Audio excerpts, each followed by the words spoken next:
you're gonna get super hungry for cakes all throughout because, hello again.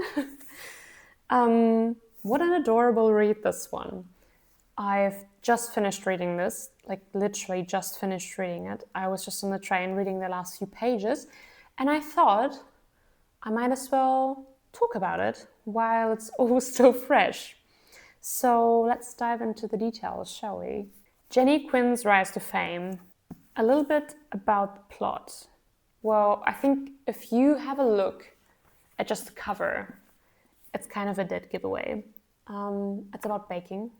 More specifically about Jenny Quinn's love for baking. So while there are no recipes in this book, baking definitely takes the center stage. So Jenny is, well, she's 77 years old now, and she's been in this lovely marriage with her husband Bernard, or Bernie. She calls him Bernie, so let's call him Bernie. And well, they've been married now for almost 60 years, and they've built a routine that they're really happy with, and they're an adorable couple. I think this is, one of the most important themes of the story is just how loving their relationship is. It's really special. So they've come to this point in life where they found their groove. They're aging happily together. And the thing that strikes her at her age is that she never really felt like she had something of her own, something that she accomplished in life. Well, this is where this story starts anyways. She applies secretly to a baking show as a contestant, and she hides that from her husband. And well, it's not the only secret she's been hiding that we'll get to know. It's not a spoiler, it says on the cover itself. So getting into this book, you might think, well, what is her deep dark secret? What could she be hiding from everyone, including her husband? It's not exactly the question that I had, or what I was worried about when I started reading this book, getting into the story. I was kind of worried that this was gonna be overly sweet, like a stereotypical kind of novel about an elderly woman, that gives you that warm, fuzzy, I love my grandma kind of feeling. Well, she does give you that feeling, but I was wrong. This book is far from sweet. It's wholesome. It's, like I said, my words, it's an adorable read, but it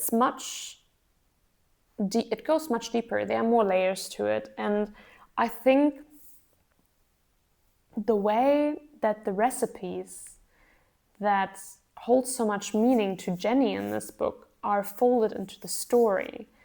There's always a recipe that connects Jenny's current, like her present.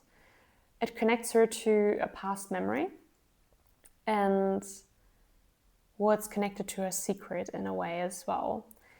And one thing that she says, and I think that says a lot about the book, and I kind of love the idea of it, is how peculiar it is that the recipes carry on the legacies of the people that write them and outlive them.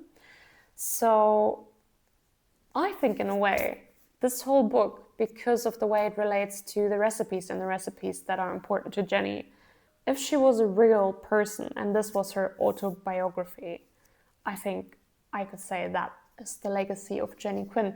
It reminded me a lot, I'm not sure if you are familiar, but it reminded me of the biography of Stanley Tucci, Taste.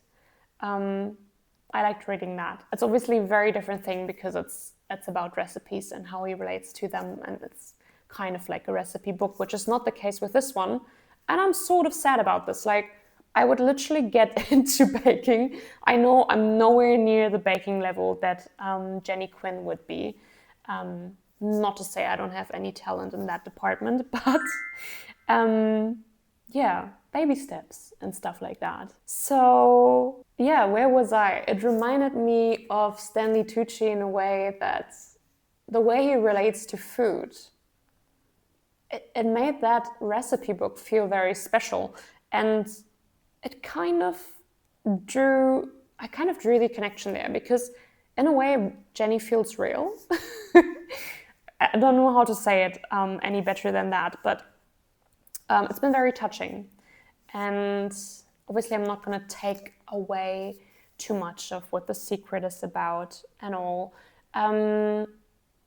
But yeah, it gives the story so many more layers. It's not all happy, even though it's a wholesome read. What I really love about this book is that it does the character justice.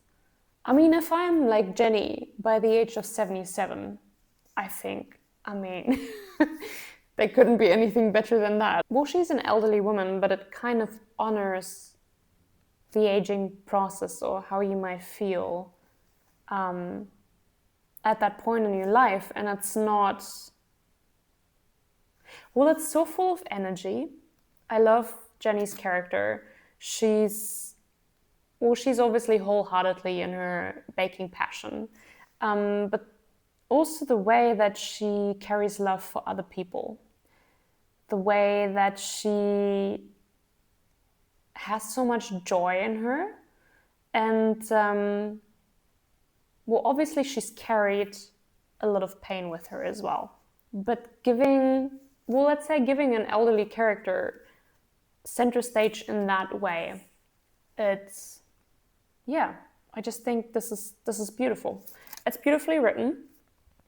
I love all the characters. They're just sweet. They're all sweet people. I think if you'd meet them in real life, yeah, there wouldn't be, you could not love them. I think it's a 4-star.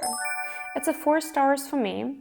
I just need to smile when I think of some of the characters, some of the scenes, and just some of their interactions. Like, they all have their little quirks and the way they interact with each other. It's just, we just gotta read it, I'd say, because it's certainly something. So I'll give this 4 stars. And yeah, if you end up reading this, let me know what you thought. I'm very curious. Well, now obviously you know it's not very sweet, so maybe if you find this video and you've already read it, I'd be curious to know if you thought the same, because yeah, I was wrong. So, great read. I'll leave it at that. Happy reading, and I'll see you in the next one. Bye!